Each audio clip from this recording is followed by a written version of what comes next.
Good evening, ladies and gentlemen, and welcome to Chatham House.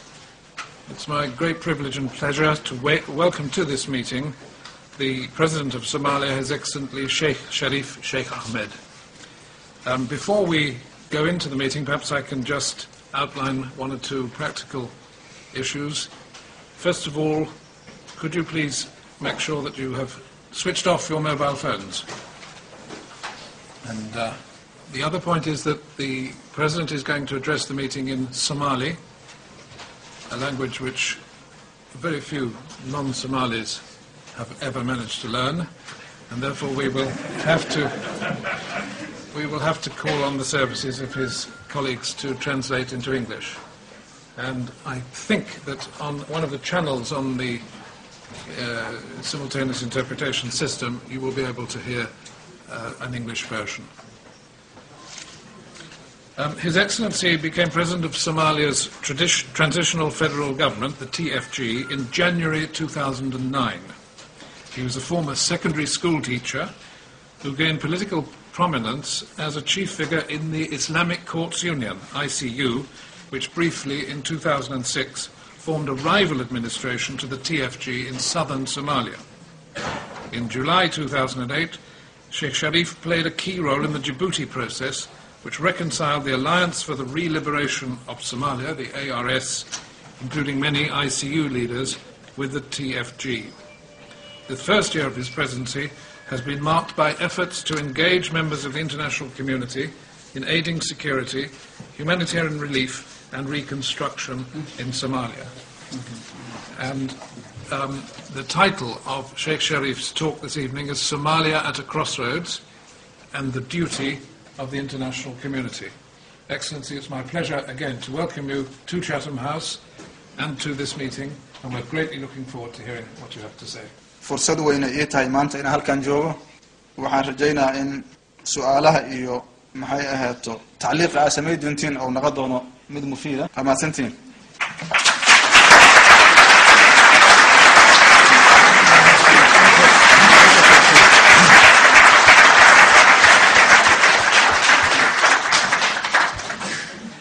Mr. President, I'd like, on behalf of Chatham House, to thank you for that very interesting and helpful talk, in which you gave us some analysis, and you also showed us what the international community and others can do, in your view, to support the work of your government.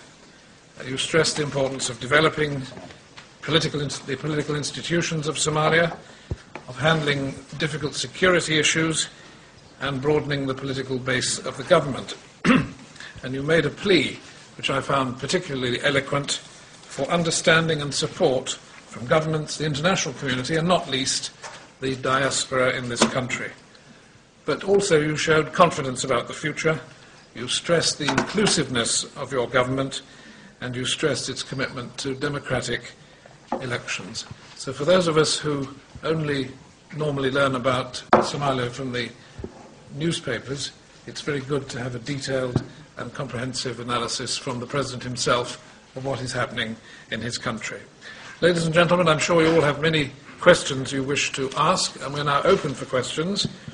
I'd ask members of the audience who have questions to stand and introduce themselves, that is to say, to give their names and affiliations, and speak as clearly and concisely as possible. There will be roving microphones, so please don't start talking till you get a microphone in front of you. And please don't make speeches, because this is an opportunity to pose questions to the President, and we don't want to have long time taken up with statements from the audience. I will interrupt people who do that. So.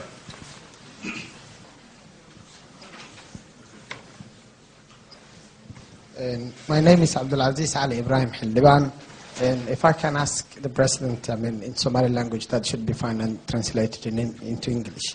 Madaxweyne waa ku salaamay marka hore. Salaan kadib waxaa dhacda laamaha warfaafinta gaar ahaan laanta afka Soomaaliga ee BBC-da ama website-yadu waxay si hordhac ahaan uga hadlaan safarada aad kaga soo baxaysid magaalada Muqdisho. Anigoo aad runtii uga xanuunsanaya daqarada iyo nabarada ku dhaca qaybaha bulshada Soomaalida ay ku dhaqan kooxaha dagaalka idinkugula jiraana ay madaafiic kugu soo ridaan maalinta aad ka dhoofaysid ama aad ku noqonaysid magaalada muqdisho geerida dadkaas shacbiga ah yaa qaadaya ma waxaa qaadaya laamaha mas-uulka ka ah baafintooda midda kale waxaa aad wax looga naxa ama lala yaaban nagu noqotay halka wararka safaradaada laga helo sababtoo ah waxaa dhici karta in ragga kula shaqeeya laftooda laga helo waa mahadsanta su-aal jawaab u baahan inay tahay laakiin cabdikariim iyo yuusuf garaad aa ku fiican jawaabta